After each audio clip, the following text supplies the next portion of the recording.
नमस्कार, आप देख रहे हैं भारत समय नेटवर्क और मैं हूं राहुल। आइए नजर डालते हैं इस वक्त की सबसे बड़ी खबर पे।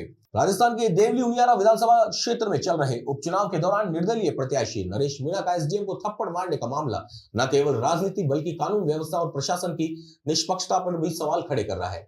नरेश मीणा का मामला केवल एक थप्पड़ तक सीमित नहीं है, यह राजनीति में बढ़ते अपराधीकरण और कानून की कमजोरियां भी उजागर करता है। हमारे देश की राजनीति में एक बड़ा सवाल यह है कि एक अपराधी को चुनाव में खड़ा होने का मौका कैसे मिल सकता है, चाहे कुर्सी पर बैठे नेता हो या चुनाव में खड़े प्रत्याशी। अगर वो अपराधी है तो उसकी पहचान अपराधी की ही होती है। हमारे देश की न्याय व्यवस्था पर तब सवाल उठते हैं जब एक साधारण व्यक्ति के मुकाबले रसूखदारों को कानून का संरक्षण मिलता दिखाई देता है। ताजा मामला निर्दलीय प्रत्याशी नरेश मीणा का है, जिसके खिलाफ 7 आपराधिक मामलों में गिरफ्तारी का आदेश साल भर से लंबित है, लेकिन फिर भी यह चुनाव लड़ रहा है और खुलेआम अपराधी गतिविधियों में शामिल होकर अपनी ताकत का प्रदर्शन कर रहा है। पुलिस ने उसे 7 मामलों में फरार घोषित तो कर दिया, लेकिन सवाल यह उठता है कि अगर वह फरार है तो चुनाव प्रचार कैसे कर रहा था। 2 दिन पहले इसी हिस्ट्री शीटर नरेश मीणा ने जोश जोश में राजस्थान के देवली उनियारा विधानसभा क्षेत्र में चल रहे उपचुनाव के बीच एसडीएम को थप्पड़ मार दिया। घटना समरावता गांव की है, जहां चुनावी गतिविधियों के दौरान एसडीएम और नरेश मीणा के बीच तीखी बहस हुई। बहस इतनी बड़ी कि मीणा ने एसडीएम को थप्पड़ मार दिया, जिससे इलाके में तनाव फैल गया। आखिरकार पुलिस ने इस मीणा को गिरफ्तार कर लिया। अब इस मामले को लेकर प्रदेश के आरएस अधिकारियों ने भी इस घटना की कड़ी निंदा की है और आरोपी नरेश मीणा सहित अन्य आरोपियों के खिलाफ कड़ी कार्रवाई की मांग की है। नरेश मीणा को पुलिस ने गिरफ्तार किया था, लेकिन उनके समर्थकों ने उन्हें हिरासत से छुड़ा लिया। आरएस एसोसिएशन की सचिव नीतू राजेश्वरी ने कहा कि यह न केवल अधिकारी का अपमान नहीं बल्कि पूरे प्रशासनिक तंत्र पर हमला है।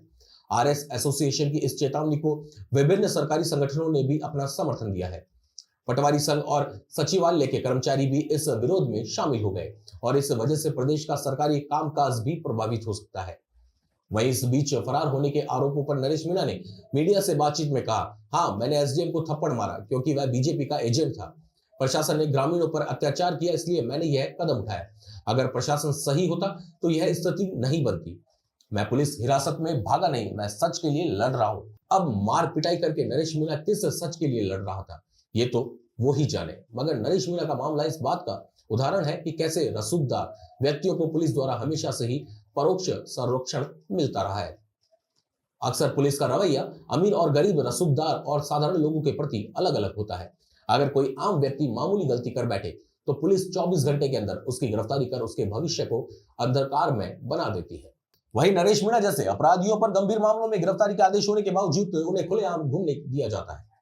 नरेश मीणा के खिलाफ कई आपराधिक मामले दर्ज हैं और उनमें से 7 मामलों में उसकी गिरफ्तारी लंबित है। यह सवाल उठता है कि आखिर वह कौन से कारण हैं जिनकी वजह से पुलिस इतने गंभीर आरोपों के बावजूद इतने समय तक उस पर कार्रवाई नहीं कर पाई। अगर पुलिस वास्तव में त्वरित कार्रवाई करती तो क्या यह संभव होता कि एक अपराधी खुलेआम चुनाव प्रचार कर पाता।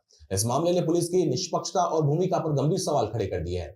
एक और कानून का यह सिद्धांत है कि सभी नागरिकों को समान न्याय मिलना चाहिए, लेकिन दूसरी ओर समाज में इस तरह के मामलों से यह संदेश जाता है कि रसूखदारों को कानून का डर नहीं है।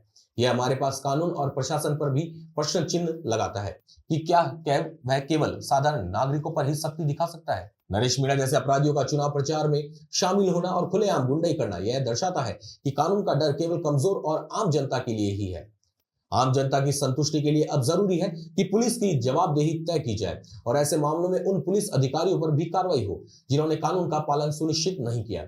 यदि नरेश मीणा जैसे लोग कानून से ऊपर समझ जाएंगे तो यह न्याय व्यवस्था के प्रति जनता का विश्वास हिलाने का काम करेगा। रसूखदार अपराधियों को संरक्षण देना कानून का अपमान है और इस तरह की घटनाओं से समाज में गलत संदेश जाता है। यह जनता का भी दायित्व है कि वह इस तरह के मामलों पर सवाल उठाए और कानून व्यवस्था में बदलाव की मांग करे। अगर जनता इस पर आवाज नहीं उठाएगी तो ऐसी घटनाएं बार बार सामने आती रहेंगी और कानून का सम्मान करने वालों को ही इसके परिणाम भुगतने होंगे। अब सवाल यह है कि क्या नरेश मीणा के खिलाफ कोई सख्त कदम उठाया जाएगा या यह मामला चुनावी धूल में कहीं दब कर रह जाएगा। चुनावी जोश में बहकर एक सार्वजनिक अधिकारी पर हमला एक गंभीर मामला है। इस पर जनता की क्या राय है और प्रशासन का अगला कदम क्या होगा, यह देखना दिलचस्प होगा। राजस्थान चुनावों में यह थप्पड़ कांड अब बड़ी बहस का मुद्दा बन चुका है। प्रशासन, चुनाव आयोग और जनता की नजरें इन पर टिकी हुई है। इस विषय पर आपका क्या कहना है, अपनी राय हमें जरूर बताएं। तब तक के लिए देखते रहिए भारत समय नेटवर्क।